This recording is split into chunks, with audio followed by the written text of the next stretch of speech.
Welcome back to Pax Europiana, this time from Kosovo.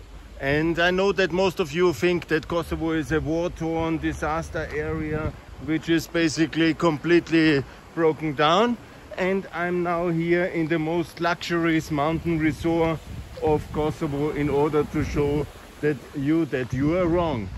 Here are the mountains of so-called Bresovica, that's the resort town. It's like the Kitzbühl of this beautiful place. And I know Kitzbühl is a bit further, and maybe you will say, oh Günther, you are again completely exaggerating, and look, there is something under construction here, and this is not Kitzbühl. But in reality, it is Kitzbühl for Kosovo, obviously, and it's getting enormously developed. Some say maybe too much developed. That's of course everybody's taste and everybody's assessment, but you cannot say that this is a poor place. And it's definitely the place where the rich people from Kosovo, from the Republic of Kosovo, they invest their money. It's very hot in Pristina in the summer, and they want to be in the mountain climate. They really like it. They have money now. And why they have money?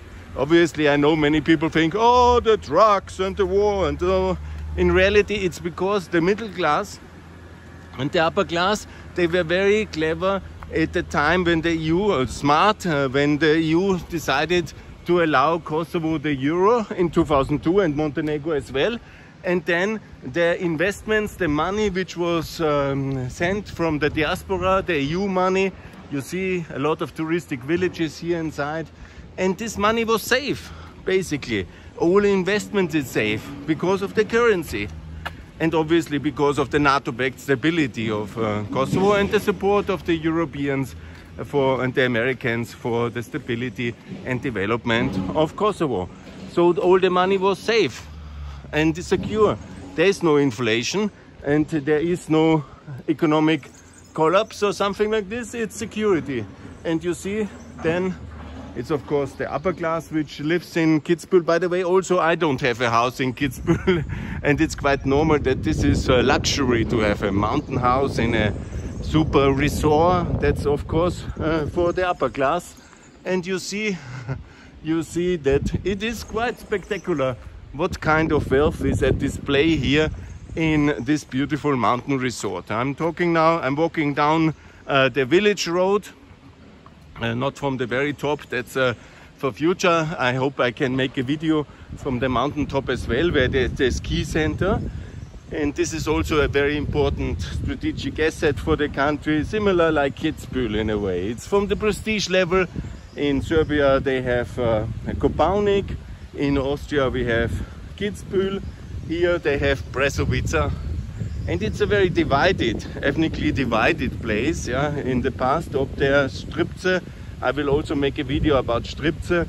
That's where the Serbs here in the south of Kosovo, in the Jahn Mountains, live. You can compare it to the living conditions of the Carinthian Slovenians in Austria. They are a minority in Carinthia, but also they live free and with all the rights protected in Carinthia in Slovenia. And this is also the situation for the Serbs living here close to Bresovica and in this beautiful mountain resort. And here I really like it actually. It's one of my favorite places in the world. The atmosphere is very good, and after Skopje and Tirana I could sleep the first night in a normal situation because it was extremely hot in these towns, almost close to 40 degrees in the night. It was almost impossible to sleep. And here in this wonderful place, and here you see one of the most luxurious restaurants. It's the restaurant Pine. Hello. And we make some, hello, there's a really very nice spa resort. And here I cannot believe it, look at this. There is this wonderful Hotel Bresovica. This is really spectacular hotel, beautiful and amazing. I really have to say it's unbelievable. It's beautiful, finished, 5-star hotel. Let's take in the scenery. If I say Kitzbühel, I think you trust me now after seeing that. It's quite expensive actually, and it's really spectacular. So you have Hotel Pine here, Hotel Bresovica, I mean, it is spectacular. For anybody who has worked in Kosovo like me in the past during UNMIK times, to see all this, some people are of course negative and say, oh, it's too much and much development and too much wealth, and then it's all this negativity coming in. But on the other hand, you see that this is like a normal country now, where the rich have the assets. You can like that or not, but obviously the low taxation level, the security of the currency, it has transformed this whole country. And now the rich go to the mountain resorts and buy their mountain villas. You like it or not, but that's the normality in any European country. And here's the garage. Here you see this hotel again, quite spectacular. And here you see some of the touristic villages. They call it touristic villages. That's how they have learned in America, as gated communities. The river, and here the luxury houses of this touristic village, close to the top 5-star hotel of Bresovica. And I would say it is spectacular. Hachiba. Oh, the climate change between 40 degrees and 15 degrees has also left me sneezing, but okay. It will be raining again in the evening. My voice, you can hear it already a bit. Here another house in construction, and you see the things have really tremendously changed 20 years after the war. The situation here in Bresovica, in the Kitzbühl of Kosovo, it is absolutely astonishing for anybody. Also the prices are quite high. You have to pay close to $500,000 for a house here. Maybe you get smaller houses for, you know, like huts for 150,000, but it's not exactly cheap as in the past. Look, the past, you come also to some ruined houses.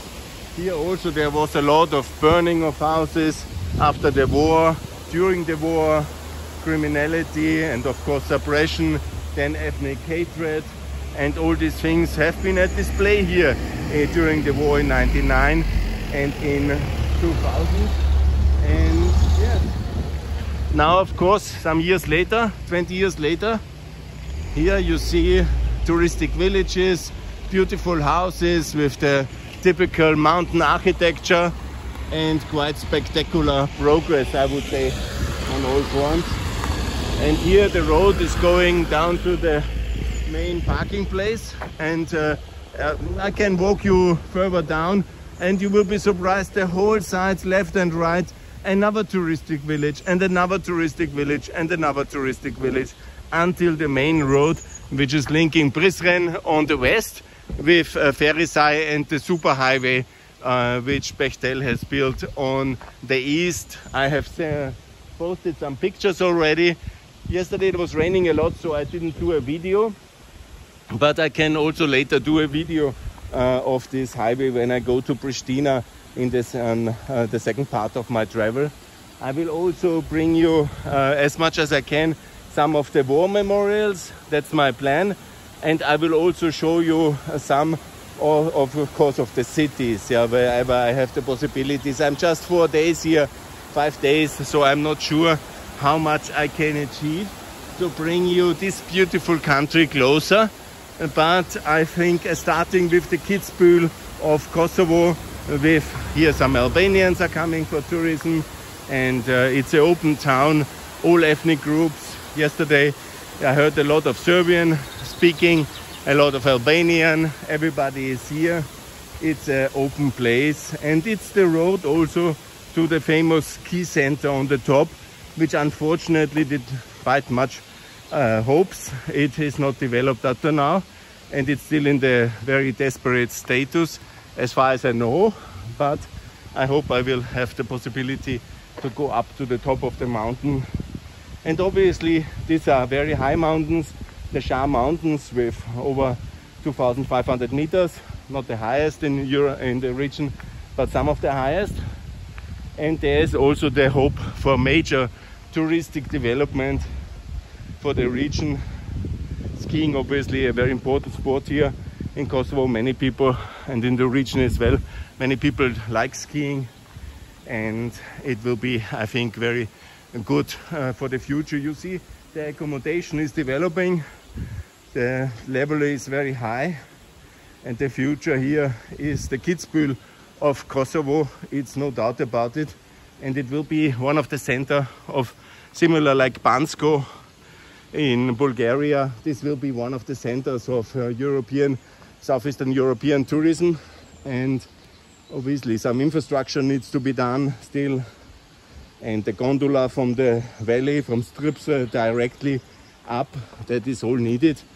But I told many times in the past, don't go so extreme in the high level, you know, with the expectations of a €1 billion investor. Do it reasonable, build the gondola by the state. That's my proposal. A big parking in Stripse, the gondola from the town up here, one medium station in this touristic area, a bit above it or below, and then on the top of the mountain, one big gondola number 2 in the valley station, in the ground station, and then going up to the top of the mountain at almost 2,500. So that would be the ideal situation, a public company to do it, not to do this mega project everybody was dreaming about. This is all unrealistic in the current economic climate. There won't be €1 billion touristic investor for this Kitzbühel project here. But what is really possible, the state doing the gondola, that will cost about 20-25 million as a public investment, as an infrastructure investment, maybe a bit more. And then, according to it, all the other private properties, the hotels, must be just zoned this recently in the urban planning decently, and that's already done. And then the development will be very good. But the gondola itself, like we do it in Austria, must be done by the Kosovo Republic, by the government itself. And that's relatively easy to do. I mean, it's a government who has built already for €2 billion highways. They can do 20 million gondola, buying it from Austria maybe, or from Italy. There's a lot of that possible. But in this first video here from this beautiful place, I wanted to show you the Kitzbühel of Kosovo. It's, of course, you say, Günther again exaggerating. And maybe you say, oh Günther, this funny YouTube guy is losing his mind. But I tell you, things are really amazingly progressing. And it's, if there is a danger here, it's maybe overdevelopment. And of course a decent urban plan, good property rights, but also implementation of that is necessary. A European cadastre. But Kosovo has made enormous progress on that one, and you will see that this Kitzbühel of Kosovo is a very good example for the progress in prosperity, the economic model the West has offered to Kosovo with the currency, the euro, with the 10% flat tax.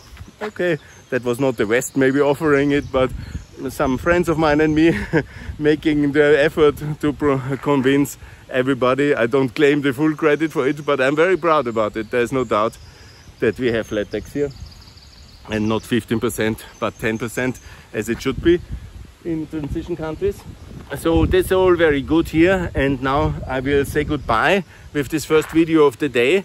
I will keep you posted on further developments, and I will do my best also to make as many videos during this 5-6 days I'm here, in order to show you that this country is ready for the World Trade Organization, it's ready for EU candidate country status, and it's ready for NATO membership. Now it needs first a partnership for peace, but let me always make my ceterum censeo. Greece recognized Kosovo, Slovakia recognized Kosovo, Romania, Cyprus, Ukraine, Moldova, Georgia, Spain, all our allies and friends and the countries we support and who live from our European taxpayer money, very much subsidized. I call on all of you, get serious and recognize this beautiful place. And maybe one day there is also wisdom in the government of Kosovo to do a similar dialogue forum like they did in Prespa and call it the Bresovica dialogue forum for European peace, and this would be wonderful. I'm sure the guys in Prespa, they will be ready to help and to come. They know what they do in Macedonia, really, they know it in all aspects, from cadastre to European politics and to everything. So I think that would be a wonderful coordination and cooperation possibility. And as I have called all the time, and I will call this week during my NATO tour here for Albania, Montenegro, and also then Albania, Montenegro, North Macedonia. And now Kosovo, of course, needs some more time to join NATO. I would estimate 2024, during the first Biden term, to be a member of NATO, which is perfectly achievable. And if we take a bit more time, okay, fine. But if we continue to do the Merkel freeze, to not doing any decision because somebody could be against it, we will obviously not be very successful. But as I say, we have achieved a lot here. The people here have achieved a lot. You know, they have done this reconstruction, obviously supported by the West, but it's working. And now I can just say goodbye from the Kitzbühl of Kosovo. And I wish you all the best and more to come from Pax Europiana. Best regards from Bresovica, the Kitzbühl of Kosovo. Bye.